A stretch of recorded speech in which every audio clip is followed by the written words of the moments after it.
Dengarlah dengan saksama, wahai jiwa-jiwa yang sedang meniti jalan sunyi, karena sesungguhnya guru yang paling menggegar seringkali diawali oleh senyap yang mencekam, dan perubahan besar dunia tidak pernah lahir dari hiruk pikuk pasar, melainkan dari kamar-kamar perenungan yang tertutup rapat. Jangan pernah meremehkan mereka yang tampak diam dan menyisih, sebab di dalam dada mereka mungkin sedang berkecamuk perang besar yang kelak akan melahirkan fajar baru bagi peradaban ini. Bismillahirrahmanirrahim. Assalamualaikum warahmatullahi wabarakatuh. Apa kabar, sahabat Nusantara?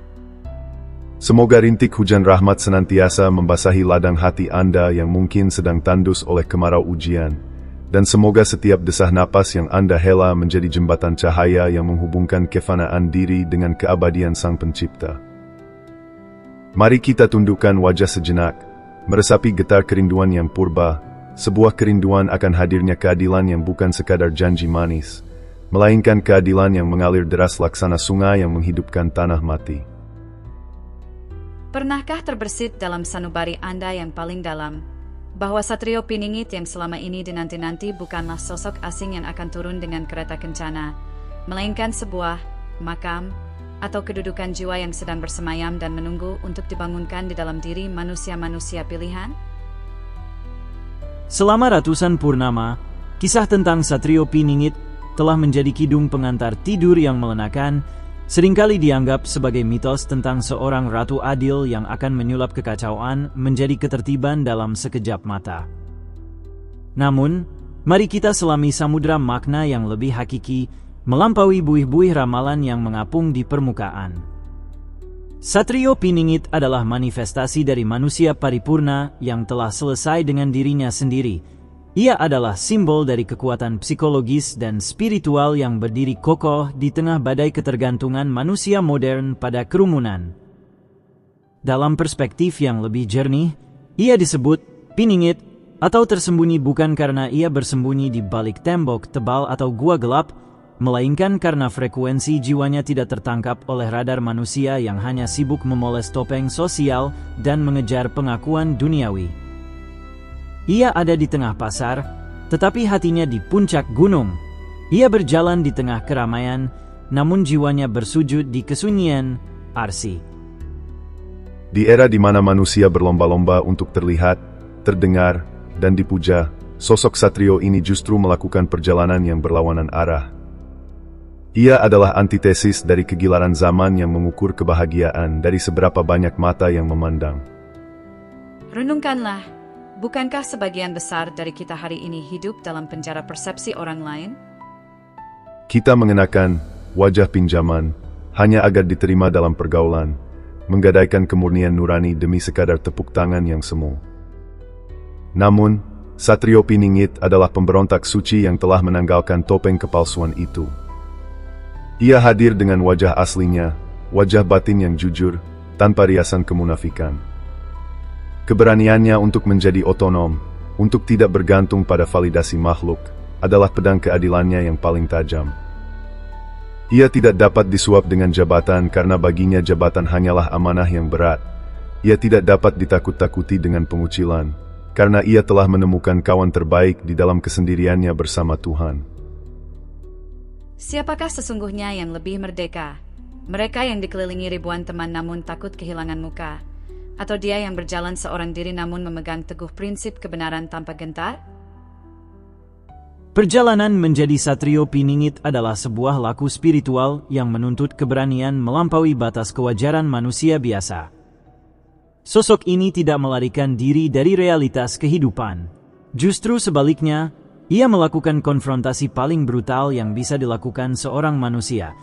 Konfrontasi dengan sisi gelap dirinya sendiri. Ia tidak sibuk menuding kesalahan orang lain atau mencari kambing hitam atas kerusakan zaman. Ia sibuk melakukan perang Bratayudha di padang Kurusetra dadanya sendiri. Ia berdialog dengan nafsunya, mengenali raksasa amarah, ular iri hati, dan serigala keserakahan yang bersemayam di dalam darahnya, lalu menundukkan mereka bukan untuk dibunuh, melainkan untuk dikendalikan dan dijadikan kendaraan menuju Tuhan. Mereka yang belum selesai dengan bayang-bayang dirinya sendiri akan selamanya memproyeksikan kebencian kepada dunia luar. Tetapi sang terpilih ini telah berdamai dengan segala sisi dirinya. Ia menjadi utuh, manunggal. Dan karena ia telah merasakan betapa perihnya mengupas kulit ego, ia memiliki samudera empati yang tak bertepi terhadap penderitaan sesama. Keadilannya lahir bukan dari diktat hukum yang kaku, melainkan dari rasa, rasa, yang telah terasa tajam oleh laku prihatin dan tirakat yang sunyi. Kesendirian, bagi seorang calon ratu adil, bukanlah sebuah kutukan sosial ataupun tanda kegagalan dalam bergaul. Kesendirian adalah kawah candra di muka. Di dalam ruang senyap itulah, ia menempa besi mentah karakternya menjadi pusaka yang ampuh. Ketika mulut dunia tertutup, telinga batinnya terbuka lebar.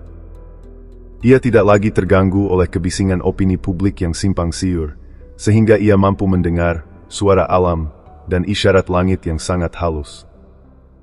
Ia terhubung dengan gudang kesadaran semesta, tempat tersimpannya hikmah para leluhur dan rahasia ilahi yang tak tersentuh oleh gelombang zaman edan.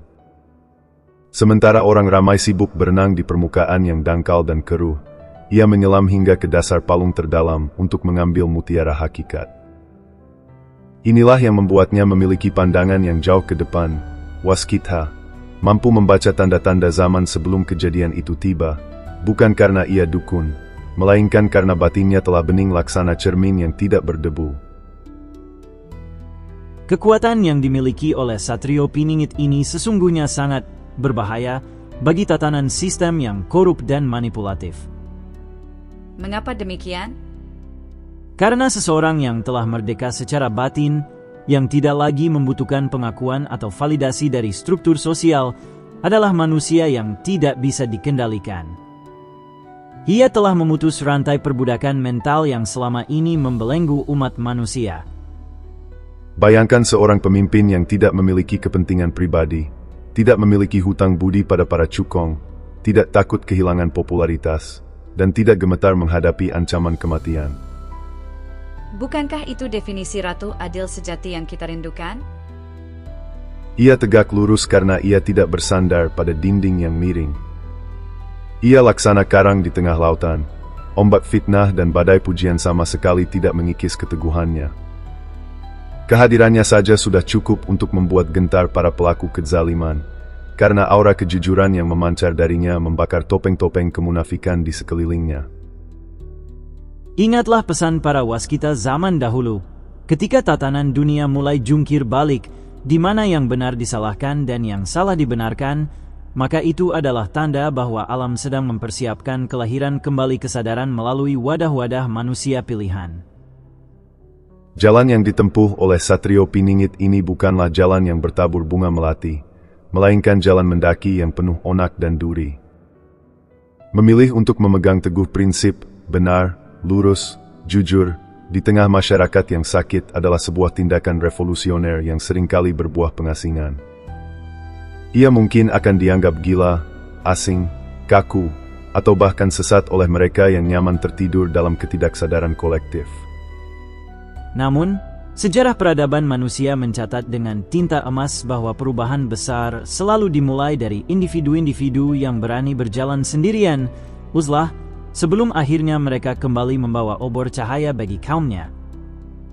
Para nabi, para wali, dan para begawan luhur, semuanya pernah melewati fase piningit ini, fase mengasingkan diri untuk membersihkan cawan hati agar siap menampung wahyu atau ilham ilahiyah.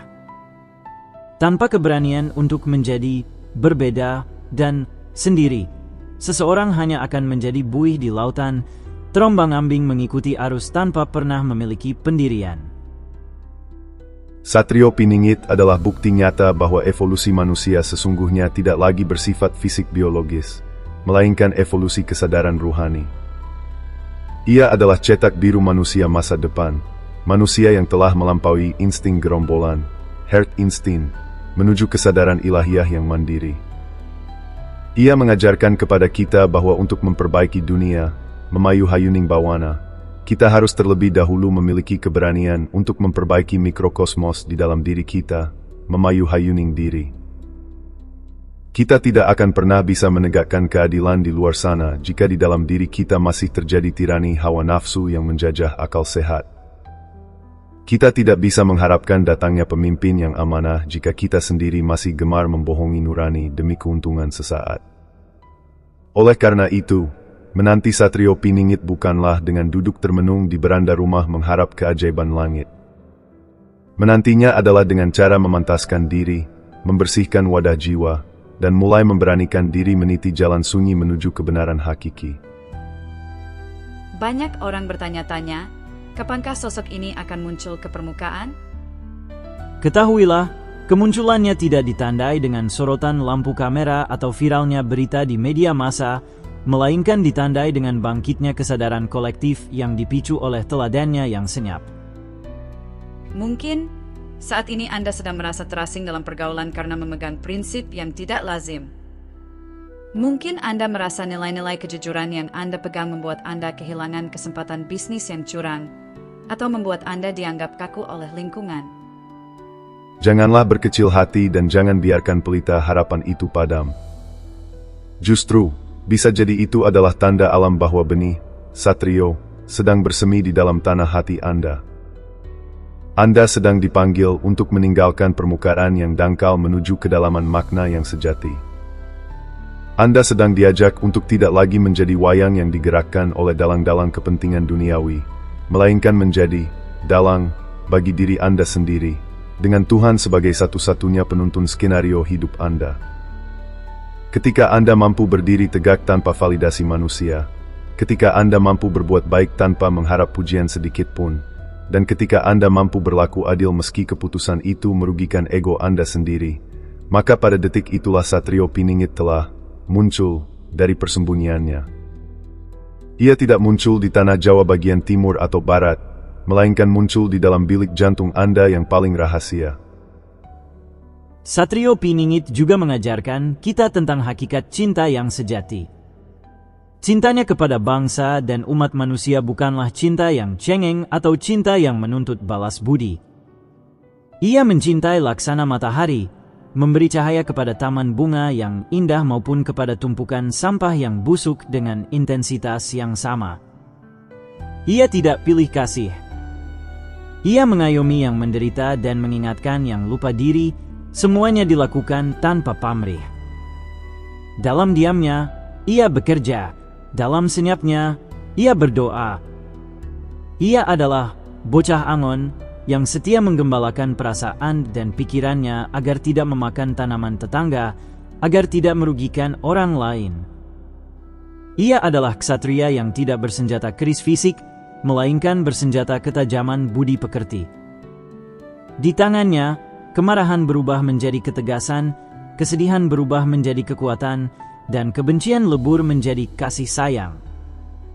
Inilah alkimia jiwa yang sesungguhnya mengubah logam rongsokan pengalaman hidup menjadi emas murni kebijaksanaan. Namun, waspadalah, wahai saudara, karena jalan sunyi ini memiliki bahayanya sendiri bagi mereka yang tidak memiliki sandaran kuat kepada Tuhan. Kesendirian tanpa zikir dan kesadaran bisa menjerumuskan seseorang ke dalam jurang kegelapan ego yang lebih dalam, narsisme spiritual, atau keputusasaan. Oleh karena itu, Satrio Piningit selalu berpegang pada tali agama dan tuntunan ilahi. Ia menyadari bahwa dirinya hanyalah saluran, bukan sumber air. Ia hanyalah cermin, bukan sumber cahaya. Kesadarannya akan kehambaran inilah yang menjaganya dari kesombongan rohani. Ia merunduk seperti padi yang berisi, semakin tinggi ilmunya, semakin tawadhu sikapnya. Ia tidak meminta diakui, namun alam semesta sendiri yang akan mengangkat derajatnya. Ia tidak meminta didengar, namun kata-katanya akan menembus jantung pendengarnya dan menggetarkan kesadaran mereka. Tidakkah kita merasa malu, terus-menerus menuntut Tuhan mengirimkan juru selamat, sementara kita sendiri enggan menyelamatkan diri kita dari kemalasan dan kelalaian? Mari kita pandang konsep Satrio Piningit ini sebagai sebuah cermin raksasa. Cermin yang tidak retak, yang diletakkan di hadapan kita untuk memantulkan potensi tertinggi kita sebagai khalifah di muka bumi. Ia mengingatkan kita bahwa kekuatan terbesar bangsa ini tidak terletak pada kekayaan alamnya semata, melainkan pada kekayaan jiwa manusianya. Trisula Weda, yang sering disebut-sebut sebagai senjata pamungkasnya, sesungguhnya adalah simbol dari penyatuan tiga potensi: cipta, pikiran yang benar, rasa, hati yang lurus, dan karsa, tindakan yang jujur. Ketika ketiga elemen ini menyatu dan selaras dalam diri seorang manusia, maka alam semesta akan tunduk melayaninya, bukan karena ia memaksa dengan kekuatan fisik, tetapi karena ia telah selaras dengan irama hukum alam itu sendiri. Ia menjadi Bapak Angkasa yang melindungi dan Ibu Pertiwi yang mengayomi. Di tengah gempuran zaman yang semakin materialistis, kehadiran jiwa-jiwa berkarakter Satrio Piningit menjadi kebutuhan yang sangat mendesak. Kita membutuhkan orang-orang sunyi yang berani berkata benar di hadapan penguasa yang zalim. Kita membutuhkan pemimpin-pemimpin yang selesai dengan urusan perutnya sendiri sehingga bisa memikirkan perut rakyatnya. Kita membutuhkan pendidik, pedagang, petani, dan profesional yang bekerja bukan semata demi uang, melainkan sebagai bentuk ibadah dan pelayanan.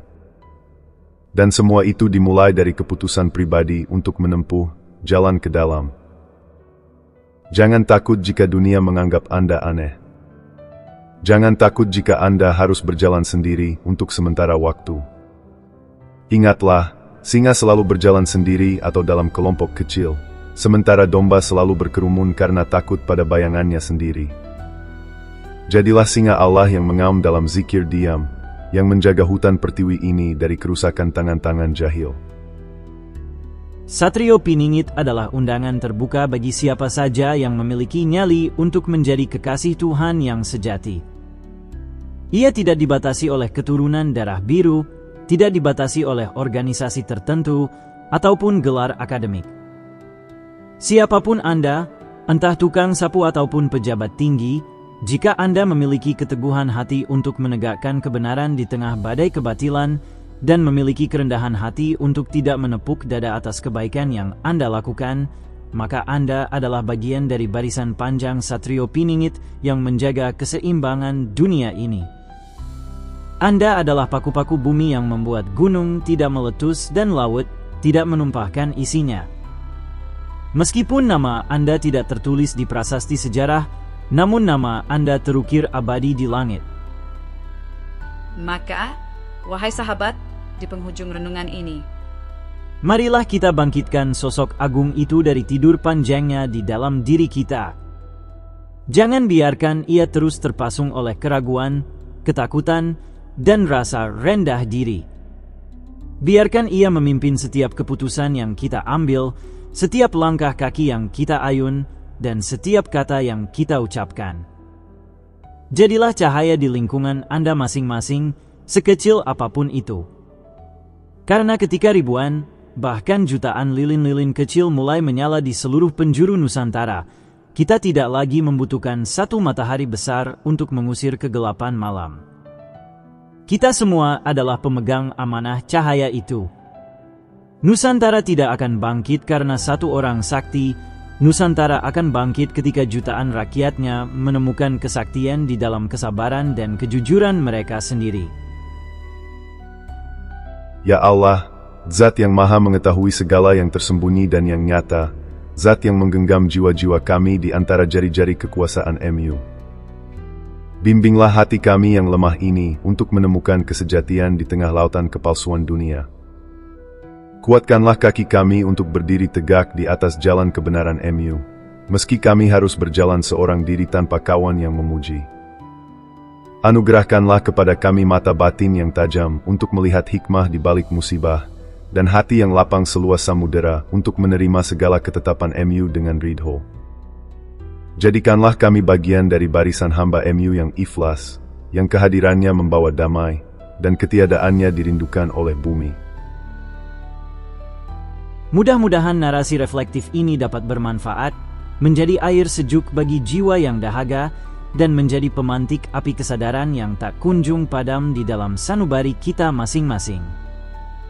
Mohon maaf yang sebesar-besarnya jika ada kekurangan, kehilafan, atau hal-hal yang berlebihan dalam penyampaian kami, karena kesempurnaan hanyalah milik Allah semata dan segala kekurangan adalah murni milik kami sebagai hamba yang dhaif dan fakir ilmu. Akhir kata, wabillahi taufik wal hidayah. Wassalamualaikum warahmatullahi wabarakatuh.